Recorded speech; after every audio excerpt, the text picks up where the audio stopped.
জঙ্গলের কাঠ বা শালপাতা নয়, শাল বীজ বিক্রি করেও অর্থ উপার্জন করেন জঙ্গলমহলের বাসিন্দারা। জঙ্গলমহল তথা জঙ্গল লাগোয়া গ্রামের মানুষের মৌসুমী আয়েরও এক উৎস। বৈশাখের শুরুতেই প্রখর রোদে শাল গাছের বীজ পেকে যায়, ফলে গাছ থেকে পড়ে। আর জঙ্গলমহলের বাসিন্দারা রুজি রুটির টানে সেগুলোকে বিক্রি করে রোজগারের পথ বেছে নিয়েছে। আগে 1 কেজি শাল বীজ বিক্রি করে 3 কেজি লবণ পাওয়া যেত ল্যাম্পসের মাধ্যমে। তবে এখন সেখানে এই বীজ আর কেনা হয় না, বাইরে থেকে ব্যবসায়ীরা এসে বীজগুলো কিনে নিয়ে যায়। শাল গাছের বীজ অনেকের কাছে শাল বীজ, আবার অনেকের কাছে শালুই নামে পরিচিত। এই বীজ থেকে তেল উৎপন্ন হয়, যা বিভিন্ন ক্ষেত্রে কাজে লাগে।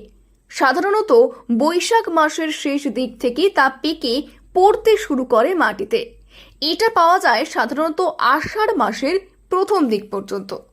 জঙ্গল লাগোয়া গ্রামের মানুষ এই বীজকে কুড়িয়ে নিয়ে আসেন জঙ্গল থেকে। এরপর ওই বীজের স্তূপে আগুন লাগিয়ে দেন, ফলে বাইরের অংশ পুড়ে যায়। তারপর সেগুলো রাস্তার ওপর মেলে দেওয়া হয়। বেশ কিছুদিন রোদ পাওয়ার পর ভারী কিছু দিয়ে আঘাত করে বীজের ভেতরের দানা বের করা হয়। আর এই বীজ বিভিন্ন এলাকার ব্যবসায়ীরা 20 থেকে 30 টাকা কেজি দরে কিনে নেন। এর দাম অবশ্য চাহিদার ওপর বিভিন্ন এলাকায় বিভিন্ন রকম হয়। এটা যে শাল গাছের শালই বলে, এটাকে বুঝলি?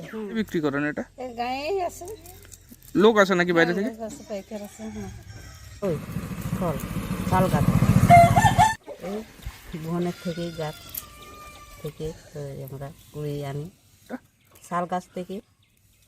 ওই শাল গাছের ফুল থেকেই কি এই ফল হয়? হ্যাঁ, এটাই যে বিক্রি করে আমরা এই সাবান গুঁড়ি দেওয়া হয়, সাবান নেওয়া হয়, পয়সা নেওয়া হয়। 15 টাকা লোক পাওয়া যায় কেজি। জঙ্গলকে বাঁচিয়ে রেখেই অর্থ উপার্জনের অন্য এক দিক।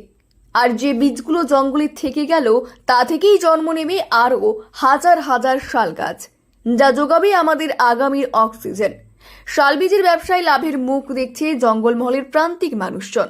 শালই মানে শাল শাল বীজ পাড়াও হয়, আবার ঝড়ে পড়ে যায়, নিয়ে সেটা পুরানো হয়। হরেক রকম মানে ভাবে সংগ্রহ করি, জঙ্গল থেকে সংগ্রহ করি। সুবিধা মানে পোড়ানোটাই সুবিধা। যেটা পায়ে মেরে হয় এটা পরিশ্রমটা বেশি হয়, তবে পরিশ্রম হলেও মানে ওইটাতে ওয়েট আসে, মানে ওজনে আসে। আর যেটা পোড়ান দিয়ে হয় ওইটা অতটা ওজনে আসে না। এখন হচ্ছে যেমন নুন দিচ্ছে, 1 কিলো দিলে 2 কিলো নুন দিচ্ছে, বা সাবান 1টা 2টা, মানে যখন যেমন চলে সেরকম পাওয়া যায়। সব দিন একই রকম পাওয়া যায় না, সব বছর একই রকম পাওয়া যায় না। করে মানে সবাই টাইম থাকে না, যদি সকাল 6টার দিকে যাওয়া হয়, 9টার দিকে আসা হয়, তাহলে 5-7 কিলো মতন আনতে আনা হয়। জুন ও জুলাই মাসে জঙ্গলমহলের ঝাড়গ্রাম, বাঁকুড়া, পুরুলিয়া ও পশ্চিম মেদিনীপুরের জেলার বিস্তীর্ণ শাল জঙ্গলের মাটি ঢেকে যায় ঝরা শালের ফলে।